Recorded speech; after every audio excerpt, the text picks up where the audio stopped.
بسم اللہ الرحمن الرحیم۔ شروع اللہ کے نام سے جو بڑا مہربان نہایت بسم اللہ الرحمن الرحیم۔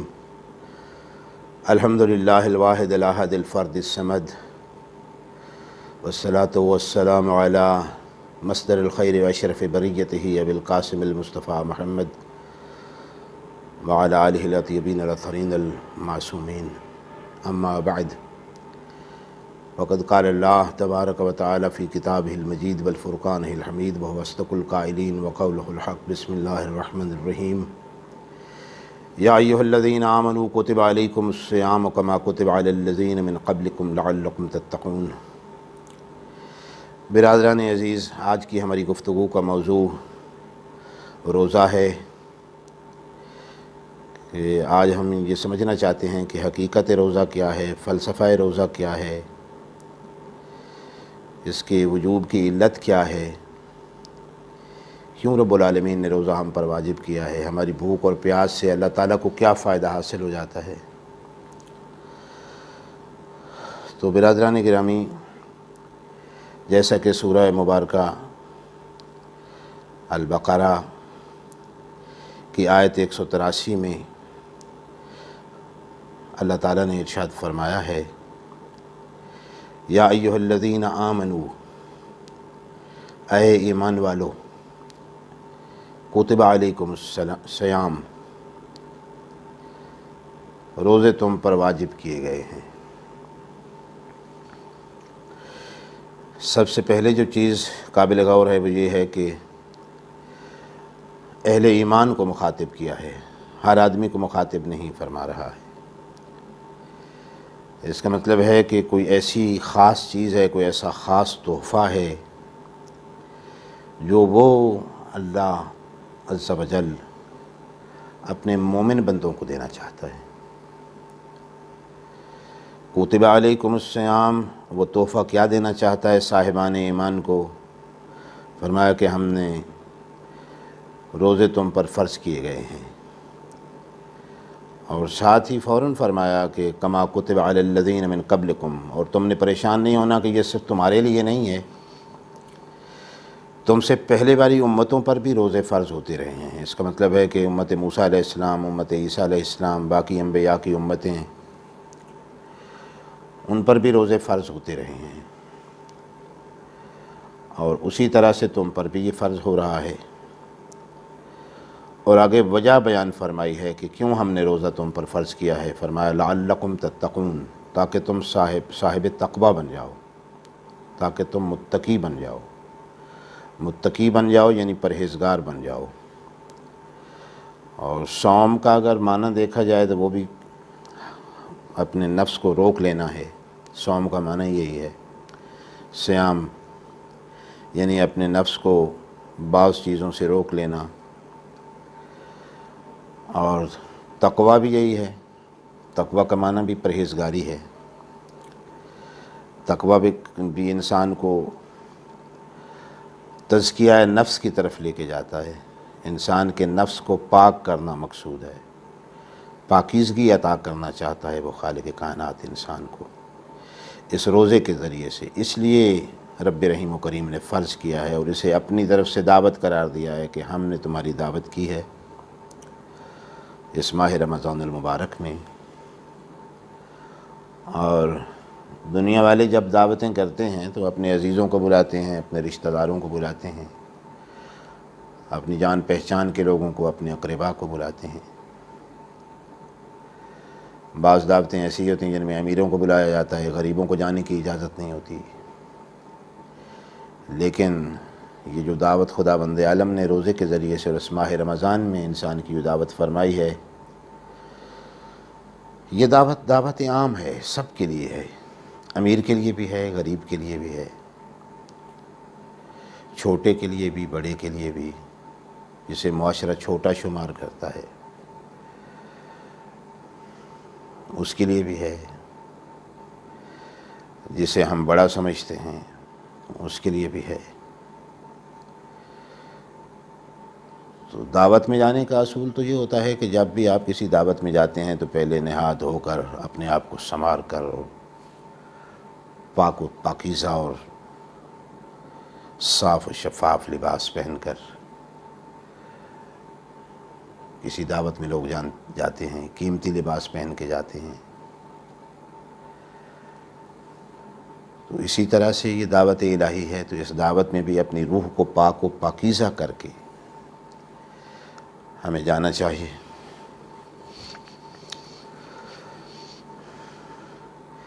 اور اس روح کی پاکیزگی کیسے ممکن ہے؟ وہ روزے کے ذریعے سے۔ روزہ ایک ایسی عبادت جو انسان کو تزکیہ نفس کی منزل پہ لے جاتی ہے۔ سورہ والشمس کو اگر آپ پڑھیں تو فرمایا بسم اللہ الرحمن الرحیم والشمس وضحاہا والقمر اذا تلاہا والنہار اذا جلاہا واللیل اذا شغشاہا والسماء وما بناہا والارض وما طحاہا ونفس وما سواہا فالہمہا فجورہا وتقواہا قد افلح من زکاہا۔ 14 قسمیں کھائی ہیں خداوند عالم نے پہلے، اور اس کے بعد فرمایا ہے کہ کامیاب وہ شخص ہوگا، فلاح صرف وہ انسان پائے گا جو اپنے نفس کا تزکیہ کر لے گا، جو اپنی روح کو اور اپنے ذہن و ادراک کو پاکیزہ بنا لے گا، وہ کامیابی کی منزل تک پہنچے گا۔ تو فلاح دارین جو ہے وہ مشروط ہے تزکیہ نفس کے ساتھ، اور یہ روزہ انسان کو اسی منزل تزکیہ نفس تک لے جاتا ہے۔ اور اس وقت تک کوئی بھی انسان قرب الہی کی منزل تک نہیں پہنچ سکتا جب تک وہ تزکیہ نفس نہیں کر لیتا۔ تو اس کی ابتدا، اس کا آغاز تزکیہ نفس کا وہ روزے سے ہوتا ہے، اور وہی انسان جو تزکیہ نفس کر لیتا ہے وہی متقی ہے، وہی پرہیزگار ہے، جس نے اپنے آپ کو دنیا کی آلودگیوں سے اور دنیا کی نجاست سے اور مادیت پرستی کی نجاست سے اپنے آپ کو بچا لیا ہے۔ اس لیے خالق کائنات نے اس روزے کی جزا بھی بہت عظیم رکھی ہے۔ نبی کریم صلی اللہ علیہ وآلہ وسلم کو اگر دیکھیں تو سرکار نے فرمایا کہ صوموا تصحوا، روزے رکھو اور صحت مند رہو۔ اس کا مطلب ہے کہ روزے کے فوائد صرف آخرت تک محدود نہیں بلکہ دنیاوی فوائد بھی روزہ لیے ہوئے ہے۔ مختلف مرضیں انسان کو بسیار خوری کی وجہ سے ہوتی ہیں۔ بسیار خوری انتہائی نقصان دہ چیز ہے، انسانی روح کے لیے بھی اور انسانی جسم کے لیے بھی۔ آج کی جدید سائنس اس کو ثابت کر چکی ہے کہ جو انسان روزہ رکھتا ہے وہ سرطان جیسے موذی مرض سے بچ سکتا ہے، کینسر سے بچ سکتا ہے۔ شوگر کا اگر کوئی مریض ہے تو شوگر کا روزہ علاج ہے، کینسر کا روزہ علاج ہے، معدے کی مختلف امراض ہیں جن کا علاج روزے سے کیا جاتا ہے۔ تو کچھ ڈاکٹر حکیم ایسے بھی ہیں جو اپنے مریضوں کا علاج روزے کے ذریعے سے کرتے ہیں، اور اسی طرح سے روزہ جو ہے روح کی مرضوں کا بھی علاج ہے۔ چونکہ بسیار خوری یعنی زیادہ کھانا یہ انسان کو غبی بناتا ہے۔ جتنے بھی دنیا میں حکیم انسان گزرے ہیں، دانا انسان گزرے ہیں، وہ کم خور ہیں۔ کم خوری، تھوڑا کھانا، یہ دانائی لے آتا ہے، حکمت لے آتا ہے۔ اس لیے امیر المومنین علیہ السلام نے بھی فرمایا کہ العلم فی الجوع، علم بھوک میں ہے۔ جس انسان کا معدہ غذا سے پر ہو اسے تو نیند لے آتی ہے۔ جب اسے نیند آ جاتی تو کیا مطالعہ کرے گا، کیا پڑھے گا، کیا حاصل کرے گا؟ تو اس لیے کم خوراک ہونا ایک بہت اچھی صفت ہے، اور پھر یہ دیکھ کے کھانا کہ جو میں کھا رہا ہوں وہ حلال ہے، حرام ہے، میری غذا پاکیزہ ہونی چاہیے، میری غذا طیب ہونی چاہیے۔ حدیث معراج میں خالق کائنات نے اپنے رسول سے فرمایا یا احمد ان العبادت عشرۃ اجزاء، حبیب عبادت کے 10 جز ہیں، تسعۃ فی طلب الحلال، عبادت کے 9 اجزاء رزق کے حلال میں چھپے ہوئے پوشیدہ ہیں۔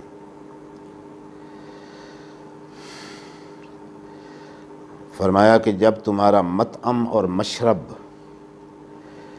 طیب ہو جاتا ہے، اذا طیبت مطعمک و مشربک فانت فی حفظی و کہفی، تو حبیب جب تم اپنی غذا کو، اپنی خوراک کو، اپنے طعام کو، اپنے پینے کی چیزوں کو جب پاک اور طیب کر لیتے ہو تو انت فی حفظی و کہفی، تو تم میری حفاظت میں ہو، تم میرے حصار میں ہو۔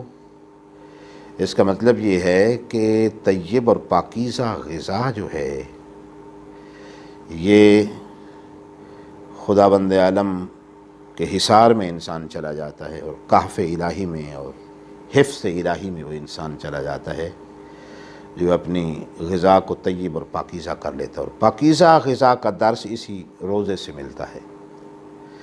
جب انسان حلال چیزیں اس خالق کائنات کے حکم کے مطابق چھوڑ دیتا ہے، پانی اس کے لیے حلال ہے لیکن وہ نہیں پی رہا ہے،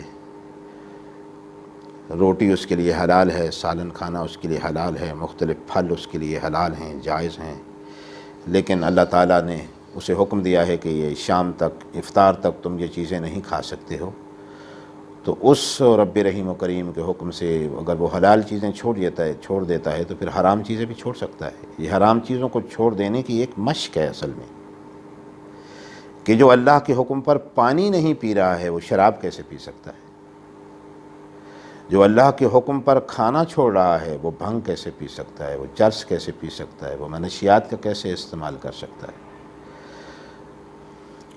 تو یہ حرام چیزوں سے انسان کو روکنے کے لیے جب حلال چیزیں انسان خداوند عالم کے حکم پہ چھوڑ رہا ہے تو پھر رزق حرام، سود کا مال وہ کیسے کھا سکتا ہے؟ جب اس نے رزق حلال خداوند عالم کے کہنے پہ چھوڑ دیا ہے تو وہ کیسے کر سکتا ہے ایسا؟ تو اس لیے فرامین سے یہ ثابت ہوتا ہے، احادیث سے یہ بات سامنے آتی ہے کہ کم خوراکی،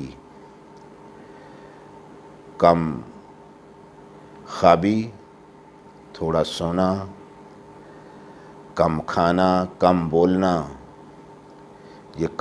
یہ بھی روزہ رہا ہے گزشتہ امتوں میں۔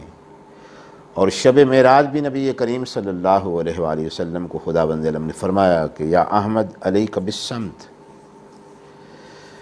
کہ میرے حبیب آپ زیادہ خاموش رہا کریں۔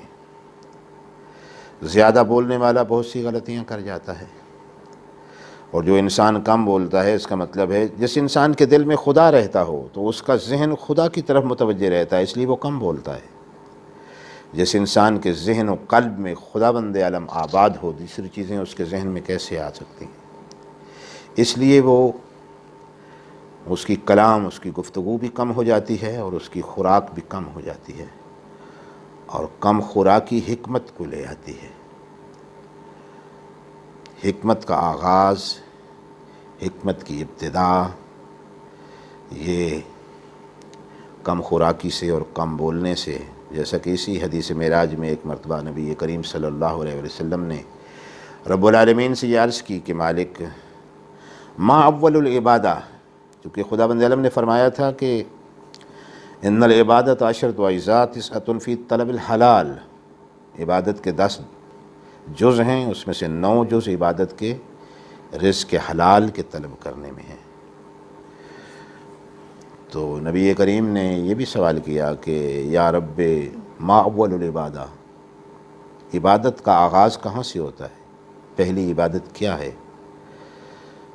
تو فرمایا اول العبادہ الصمت والصوم، عبادت کا آغاز خاموشی سے اور روزے سے ہوتا ہے۔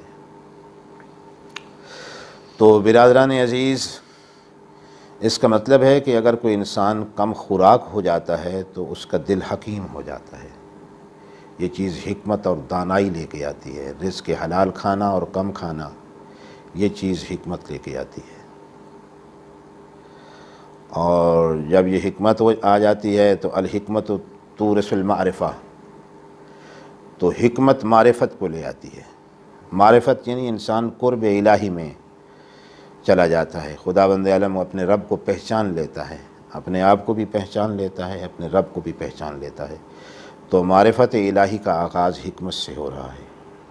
اس لیے حدیث میں یہ لفظ ہیں کہ الحکمت تورث المعرفہ والمعرفہ تورث الیقین، کہ انسان جب حکمت حاصل کر لیتا ہے تو پھر وہ معرفت کے زینے پہ قدم رکھتا ہے، اور جب اسے معرفت توحید حاصل ہو جاتی ہے تو پھر وہ منزل یقین پہ آ جاتا ہے۔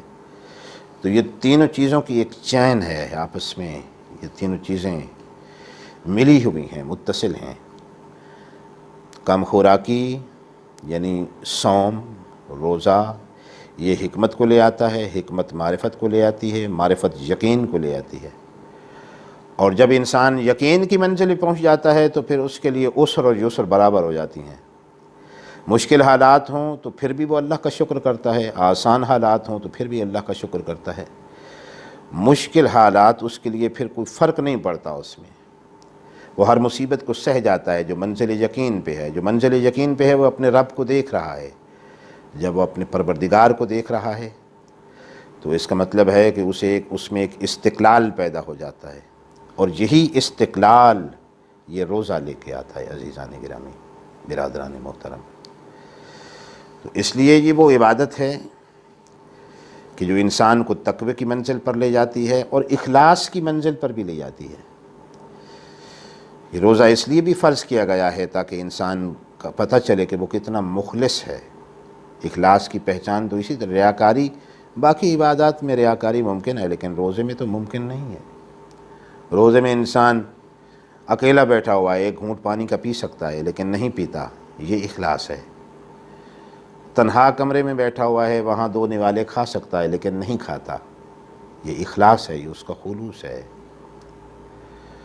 اور اسی اخلاص کی طرف اشارہ سورہ دہر میں بھی ہوا ہے، اور وہاں پہ دو درس ملتے ہیں۔ پہلا درس یہ ملتا ہے کہ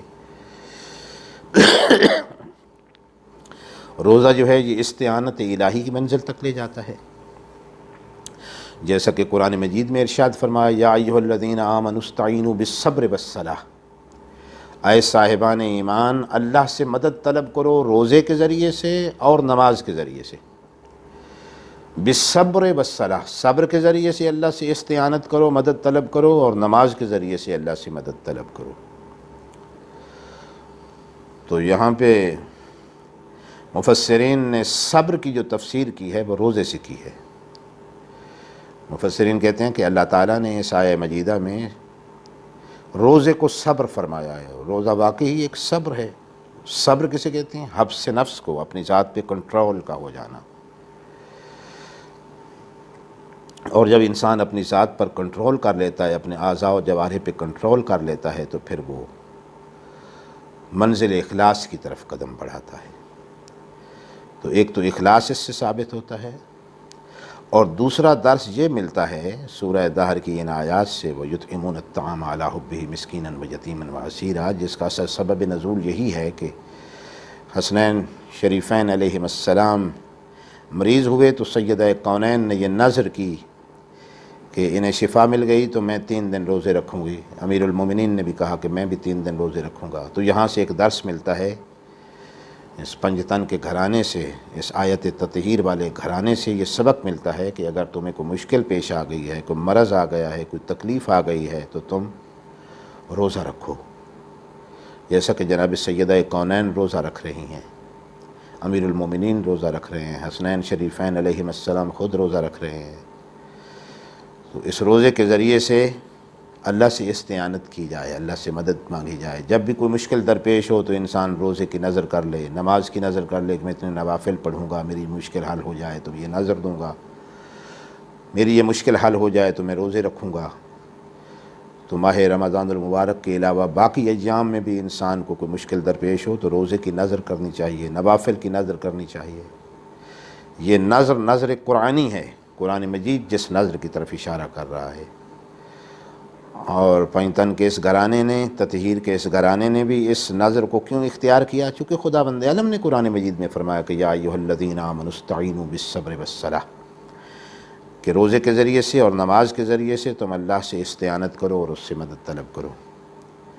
تو عزیزان گرامی، روزہ یہ وہ برکت چیز ہے کہ خدا بند علم نے انسان پر فرض کر کے اس کو بھوکا پیاسا رکھ کے اس خالق کے کون و مکان کو کوئی فائدہ نہیں ہوتا، بلکہ انسان کا اپنا فائدہ ہے، اس کے جسم کا فائدہ ہے، اس کا مادی فائدہ ہے، اس کا روحانی فائدہ ہے، اس کی دنیا کا فائدہ ہے، اس کی آخرت کا فائدہ ہے، دارائن کا فائدہ ہے۔ آخرت میں خصوصی پروٹوکول ہے ان لوگوں کے لیے جو روزہ دار ہیں۔ جنت کے بھی 8 دروازے ہیں، ان میں سے ایک دروازہ باب الریان کے نام سے ہے۔ باب الریان صرف روزہ داروں کے لیے ہے، اس میں سے صرف روزہ دار اس جنت کے دروازے سے گزر سکیں گے، اور جب سارے روزہ دار اس جنت کے دروازے سے جس کا نام باب الریان ہے گزر جائیں گے تو پھر اس جنت کے دروازے کو ہمیشہ کے لیے بند کر دیا جائے گا۔ تو یہ خصوصی پروٹوکول خدا بند عالم نے روزہ داروں کے لیے رکھا ہے، تو مسلمانوں کو اس کا خصوصی اہتمام کرنا چاہیے، اور اس خالق کائنات کے حکم کی تعمیل کرتے ہوئے ماہ رمضان المبارک کے خصوصی طور پہ سارے روزے رکھنے چاہیے، اور اپنے اس رب رحیم و کریم کو وقت افطار، اس کا ایک فائدہ دنیاوی بھی ہے کہ احادیث کی روح سے کہ جو انسان روزہ رکھے ہوئے اور اس وقت افطار آتا ہے تو جو ایک دعائے مقبول اس کے لیے رکھ دی گئی ہے کہ افطار کے وقت ایک دعا جو بھی وہ مانگے گا وہ خالق کائنات قبول کرتا ہے۔ تو ہماری وہ دعا بھی آخرت کے متعلق ہونی چاہیے کہ خالق کائنات ہمیں جہنم سے بچائے، ہم پر آخرت کا حساب آسان فرمائے اور برزخ کا حساب آسان فرمائے، اور اپنے بزرگوں کے لیے خصوصی طور پہ افطار کے وقت دعا مانگنی چاہیے۔